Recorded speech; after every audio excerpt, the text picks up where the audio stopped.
All right, here we go. We're back. I was about to ask you, are we on the air like we're broadcasting?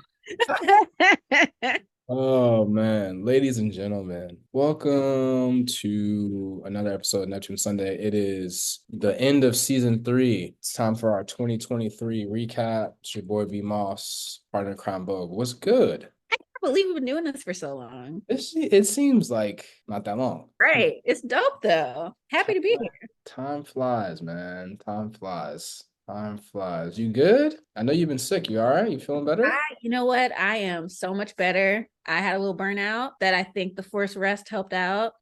Just winding the year down. The event company is taking a little break, just like we did, wrapping up at work. This week is the start of follow up with me next year season. So, yeah, I'm feeling good.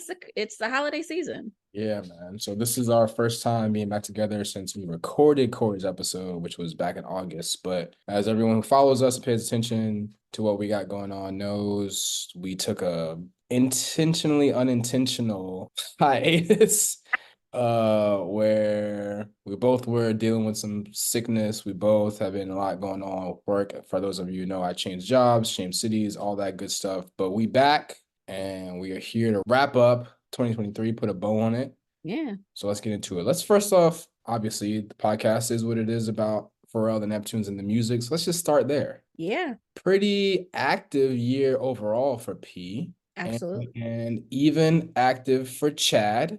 So let's talk about what are some of the songs that were your favorites from this past year.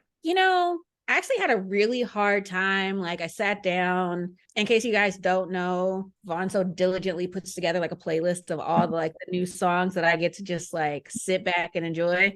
So I was going through them and I was like, I can't pick a favorite. And like not off no, like this is one of my favorite artist type stuff. I was like, no, there are like very specific reasons I like some of these songs. I think one of probably the best things I think Pharrell's ever done has been the Rowdy Piping song. I big Nirvana fan, I'm like a rock girl, so loved the sample. I think I saw it in the Beats by Dre ad. That was really exciting. I just feel like, yeah, it was just it felt new for Pharrell, but like everything he does feels like him. Like he's, however long he's been working, 20, 25 years at this point, everything feels fresh Right. despite being far removed from that. I also was a really big fan. I'm a big Kate Tronada fan. One day I will see him in concert. The Forever song, I would say that's one of my other favorites from this year. What about you? Yeah, I mean, I definitely love the Keitra Mine joint. I thought the album overall wasn't amazing, but I thought that song was good. It was cool to see Keitra play that at Something in the Water this year too, which was dope. I thought the Busta Rhymes songs were okay as well. Definitely didn't match the hype that you would expect. Anticipating them getting back together, especially anticipating the fact that P, Swiss, and Timbo executive produced this album for him, but still good. And then I think my favorite, hands down, is Joy. I thought that Yeah. that was like beautiful, and obviously we'll get into the Louis Vuitton show in a second. But I thought that that was beautiful, and the scenery of that song at the Louis Vuitton show was dope. I like Rowdy a lot. I think the airplane joint that just dropped last week is very smooth. That's It's good. very smooth. It's a strong record. I think that that record came out probably maybe 5 or 6 years ago, it'd be a smash. Like Yeah.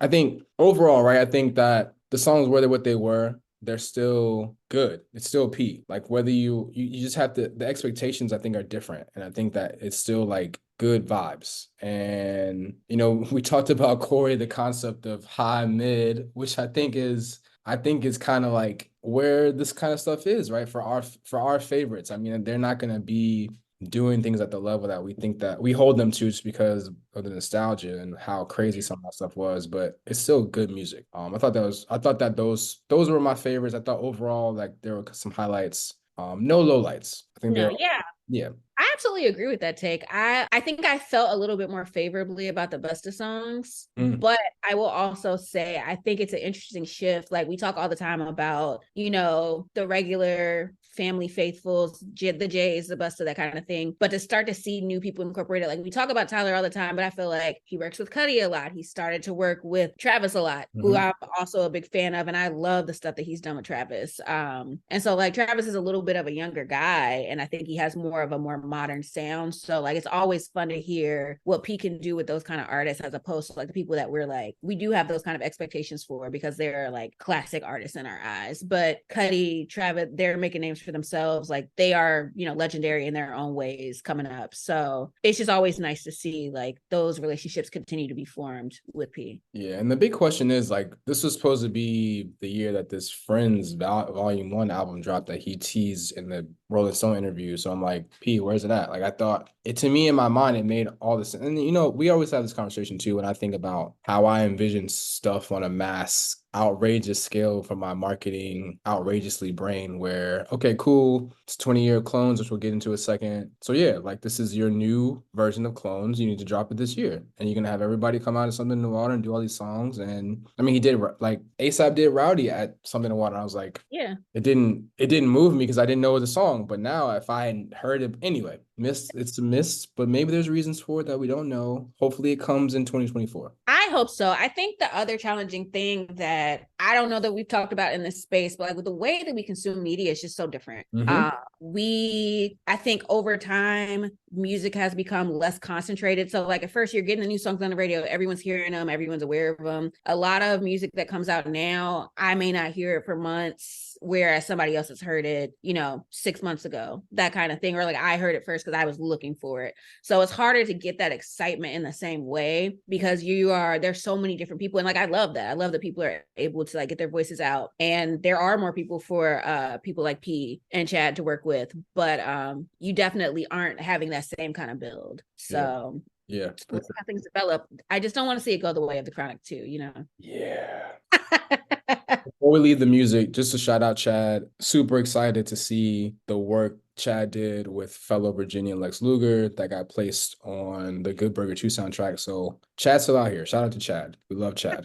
Always. All right. So I think hands down for me, highlight of Pharrell's year is definitely the Louis Vuitton shows. Gotta say shows, plural. I think obviously the first one in Paris was a bigger deal and made more of a spectacle than the one in Tokyo last week or wherever. Well, I'm not sure where it was, but the one in Paris was ridiculous. Oh yeah. Oh yeah. I think just the inspiration that people like us felt from seeing that, like really living out that you can do it too, having the choir there to do Joy and having all those people be from 757, just all the people that are his peers that were there in the crowd that just shows how many people love and support him. I thought overall that was such a dope moment, such an important part of the Neptunes Pharrell universe this year. Yeah, the loop of Beyonce like bopping in her seat to Joy lives in my head forever. That was just like such a special moment.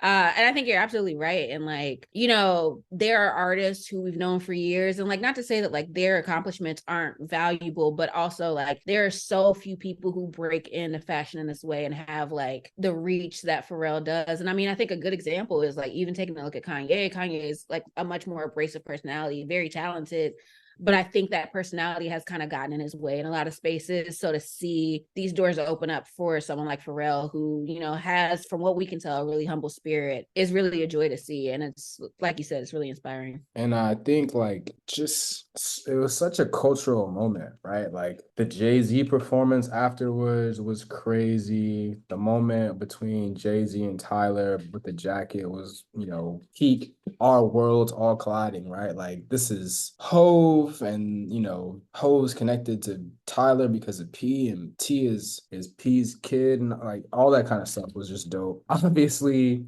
gotta talk about the Clips part of the show. One, to have those guys doing a runway show is again part of the spectacle and part of the like mind blowingness of like the fact that these Virginia people are literally on one of the biggest stages in the world, and these two rappers from Virginia who we know for grinding and all this other stuff. And I'm from Virginia and nothing to do but cook are walking down bridge, like modeling these pieces. But oh yeah, there's a new song that's playing that is absolutely crazy and sparks the whole Jim Jones beef that never was, which is I don't know, man. Like I think the song was great. I can't wait till it comes out. But I thought it was just I don't know. I feel like Pusha just got tired of or wasn't in a place where he felt like he needed to say anything. Jim Jones' responses was very like mediocre to me. But I don't know. That's just me. Who's checking for Jim Jones? That's what I'm saying, man. Who's checking for him? But I'm like when I think about it in the like light of if you would have told me 20 years ago these guys were gonna be on a runway in Paris, I'd be like, what are you talking about? crazy, It's madness. crazy, crazy. The other Louis Vuitton show was in Hong Kong, by the way. I didn't want to get that Okay. wrong. Okay. I missed that one. So I'm gonna have to, pull should up be, some clips. I should be embarrassed. But again, like that's where it was a similar vibe, similar setup. Like that's where they debuted the airplane song, which was I think like again, Sway Lee is the way he's kind of reinvented himself for the past few years has been kind of crazy too to go from Oh yeah. Ray Shrimmer or whatever to doing ballads and Afrobeat bops.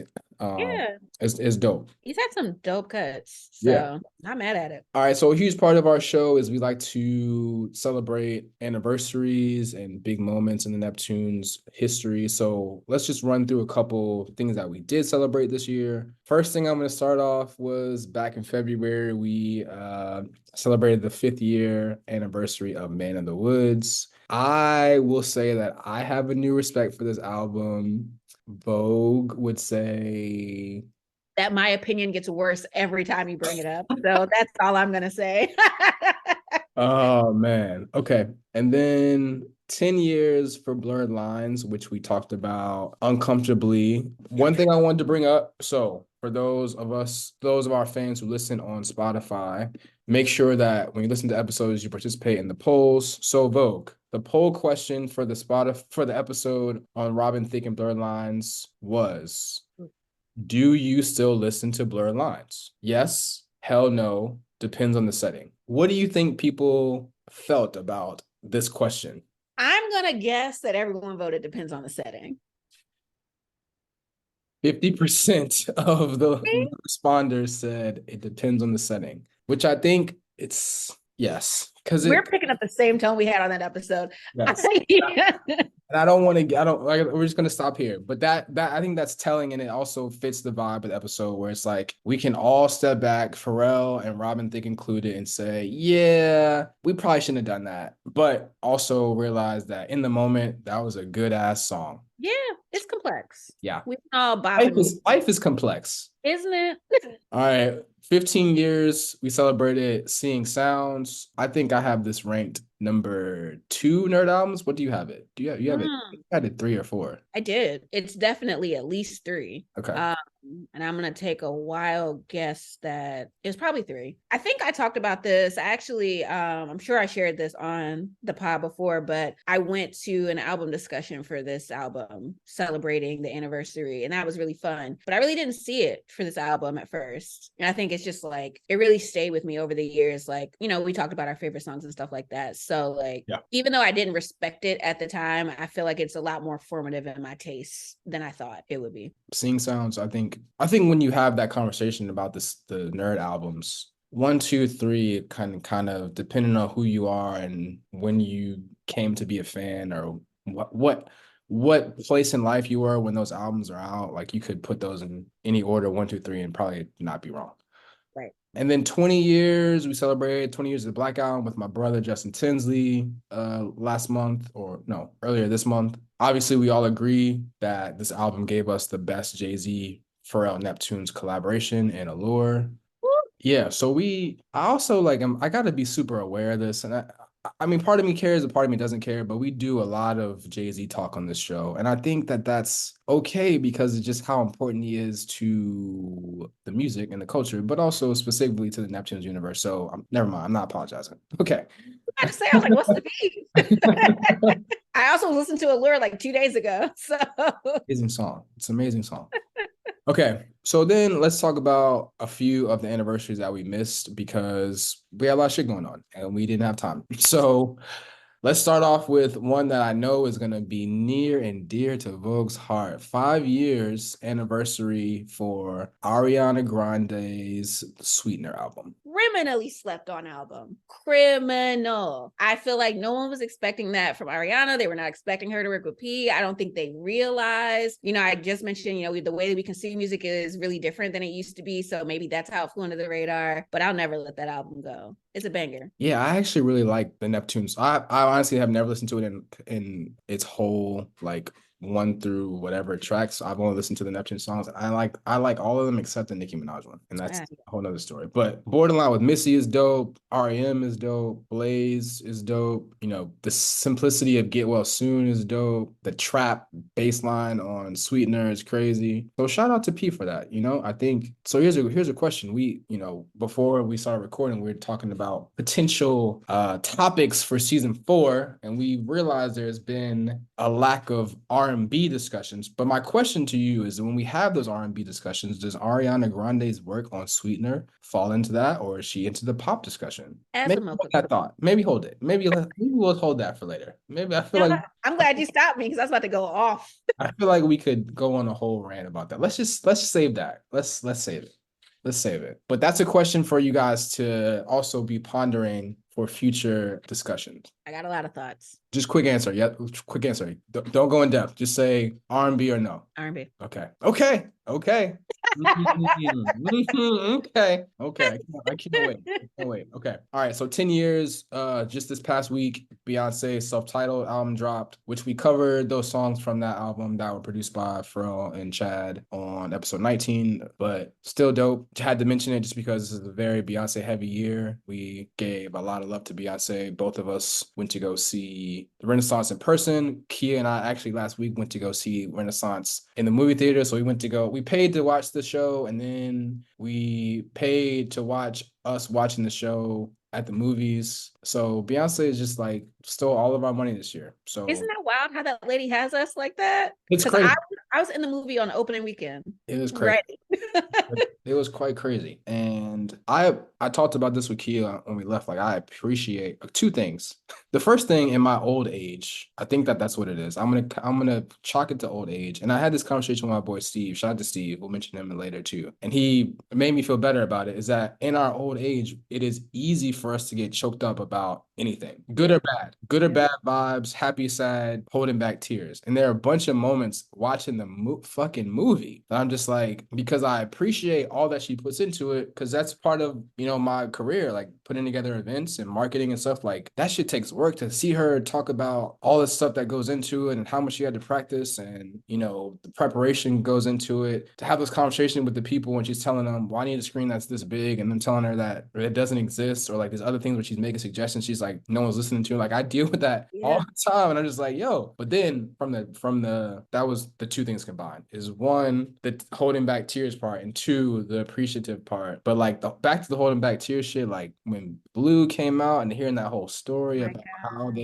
her friend saw the comments, and then she, like, come on, man, like, God. moving shit. It's moving shit. I So did cry in the theater during the movie. And like I don't know if you guys actually know this about me. I'm a huge crier, but it was actually really based on, I feel like what spoke to me a lot about this, besides the things that you noted, because I kind of go through some of the same similar things, but it's like the personal inspiration, like her heroes, her family, like even like, I have 3 uncles. And so like the whole Uncle Johnny thing, like really, that's when I started crying. So just like really getting a look into like her personal life, it's just all really, really moving. Yeah. yeah, man. So many different parts of it. Just like, you gotta respect the queen, man. Like, she's just built different, man. Built No different. doubt.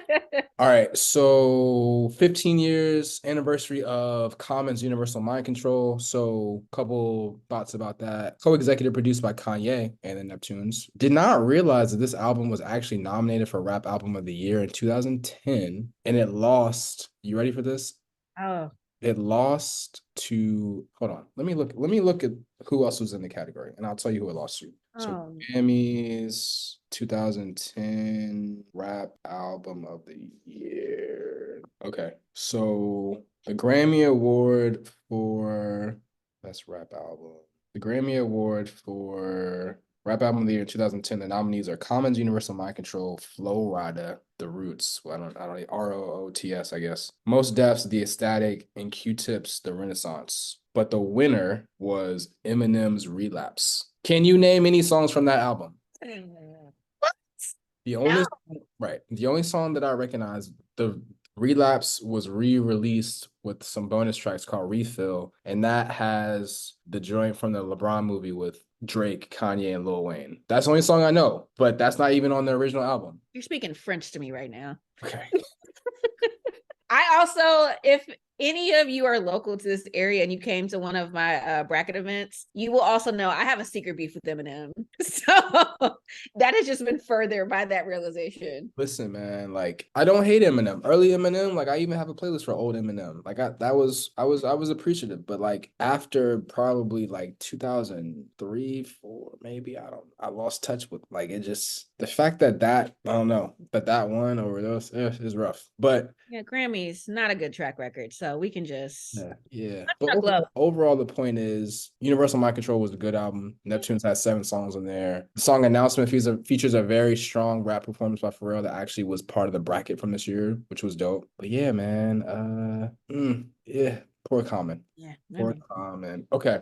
Okay. 220 years. We're gonna 220-year anniversaries from this year. Very important to the Neptunes Pharrell universe. Very important. So let's start with I'm the not one even that's gonna say anything. I'm not even gonna say anything. Clones, 20 years. Obviously, we covered a little bit about that album with Corey. Shout out to Corey Towns. Vogue, what's your favorite song from Clones? I don't know if we asked you that or if you had a chance to talk about that. no, I didn't. What is my favorite song on Clones? I actually think that you did ask me that. Give me one second. You're gonna be surprised by this, actually, I mean, because I you're not gonna say front, and that's okay. no, no. I mean, I love Frontin. No one, everyone, but like it's a giveaway. Everybody loves front. I think it's Let Your Ass on Fire. Okay. That's a banger for me. Okay. I don't know if I said my favorite song. I think my favorite song from Clones is I really like Hot. Okay, it's a Pusha good one. kills it. You know why I'm partial to those Philly boys. My man Bubonic from Philly's Most Wanted and Roscoe. Snoop was really rapping on that Blows My Mind drink though. Oh, I was just thinking about that. Yeah. So, but Clones really dope. Obviously, like I said, we talked about a little bit with Corey Towns. Really dope in the moment during the anniversary window that week, just to see all the behind the scenes content, especially come out during that time. You know, stuff that was on the making of the album or stuff that was on the Eighth Planet DVD that came with the album. For me, my favorite of those moments was definitely the ODB Dirt McGirt studio session. Yeah. I think it just showed one from an ODB standpoint, just like the vulnerability that he had to show in that moment. Because you think about ODB being this big character in hip hop and the culture space, but to see him, really kind of say, like, I want you to coach me, like this is what, like let me know how I should go and kind of guide me on that. But also in that same vein, like it's what we always talk about on this and what you see out of most behind the scenes studio sessions with Pharrell is like him doing what he does, man. Like he gets it out of you in the right way and gets what he needs and kind of inspires you and puts you in that space to be creative and be yourself and let loose. And like ODB Dirt McGirt, you never would expect to see a video of him doing that guess who's home. Like that's just fire, man. That's Oh just my God. It's so good. I think about it all the time. Like, and I feel like in our earlier episodes we talked about this. Like a lot of the people that have come to be known as like frequent collaborators, I don't think we would expect them to work with like some new guy right, and just trust him wholeheartedly in the way that they did for real. right. So, like like I love that moment. Right. And like we talked about, like, because we talked about this back on the first episode, like ODB trusted Pharrell back early. Like he was one of the first people when he had, Got Your Money, which was a smash. So like to have that relationship exist, I think that's what you see is like ODB knows like me and Pete did this already. It's like I trust you. Like let's do it. So I thought that was dope. Overall, Clones is very important to the culture, very important to the universe. We can't wait to have that Friends Volume 1 whenever it comes. Looking forward to it. But in the meantime, we're just thankful for Clones. Okay. So now another 20-year anniversary that we missed. Khaleesi's Tasty dropped 20 years ago. I will say brief things and I will let Vogue take this, but this was critically reviewed like as one, definitely improvements on her first albums. I didn't even realize that the second album was not like widely released, Wonderland. Yeah. No, I realize that. But I also feel like when we talk about critically acclaimed and critically viewed as improvements on those two albums, that's also kind of like not shade, but also kind of like without saying, well, because she had more producers on there than just the Neptunes, right? Like it was her having a different sound, having more sound, more variety in the type of songs that she was making on that album. You know, Tasty has, for me, I think probably my favorite Khalees joints. I really like Sugar Honey Iced Tea. I mean, Milkshake is what it is. I think, you know, that's classic. But what are your thoughts You on know this? who else like milkshake? Queen Beyonce. But Mm. you know, we'll move on. I mean, I think it goes without saying this album is kind of responsible for a lot of my musical personality. I love Tasty. I have so much respect for it. I could not pick a favorite song on this album if you forced me to. It's just I love Khalees. I think she's a huge part of who I am as a person, as a music listener, all of that. And this album was like the start of that for me. Like I listened to her when she first came out and all that. Like this is not where I met Khalees, but like that was like when I was really at the peak of my like involvement in her career. Yeah, I think I mean, if we had had time, we probably would have done a more in-depth deep dive into this conversation. Maybe we'll save it. We'll save a Khalees episode for season 4, maybe. Fingers crossed. Gotta give my Or girl sub. maybe it's Khalees pop or R&B. Wow, I can't believe I answered Ariana Grande faster. Mm-hmm.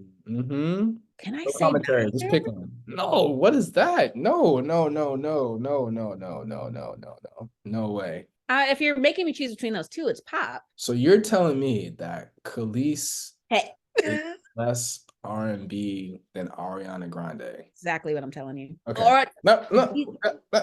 Okay, go ahead. nope, we'll save it for another day. I just It's nah, man. fine. Nah. This never mind. We got this. You seem to disagree. Nah, we can. This is gonna play out very well in season 4, guys. Stay tuned. Bookmark this exact timestamp and hold this conversation for next season because it's gonna get real intense. And I can't wait. I just want to say I'm ready to go to war. It's been a dope year. Again, like first of all, we're super appreciative of everybody that supports the podcast. Like we said when we made our comeback, like this is really therapeutic for us and it's a good time for us to just connect and talk, but also take a break from the craziness of our lives. Yeah. So first off, let's shout out to the guests. Shout out to Show Me, Trayvon, Edwards, my man Dr. Marcus Collins, my man Mike Fletcher, aka Mike Rocks, aka The Matrix, Drink Kicks. Gotta shout out Corey Towns, my brother Justin Tinsley. And then of course I gotta shout out my friends. Mark, Dave, and Ray from the Pharrell Brackets episode. And then got to shout out Gramps, who DJ RNS, who helped us with the Biggie and the Neptunes EP, which is dope. If you've missed those, check those out. Biggie Cat is fire. And I got to shout out Steve, who we talked about earlier, who battled me. He represented Timbaland in our Timbo versus Pharrell Jay-Z collabs battle back in episode 42. So thank you to all of our guests. Thank you to the friends. Look forward to more guests and more friends Absolutely. in season 4. You think it's time for them to meet some of my team? Oh my God. That's that is listen, Just play. the boys have been asking for it. When is Vogue gonna come? Or we gotta get some of Vogue. And I'm just like, you guys gotta relax, relax. But yes, that is gonna happen in 2024. We're not gonna spoil details or hype it up. Just know that the Friends is gonna grow and it's gonna be epic. It's gonna be epic. Can't wait. All right, Vogue. Good to see you, yo. It's been another Happy good year. holidays. It's been great. I'm happy to be here. I'm super grateful to you, super grateful to everybody who listens, everybody who guests, whether I was able to chat with you or not. Just this is a dope world to be a part of. Yes, we always say thank you to the community that we're building, people who are active.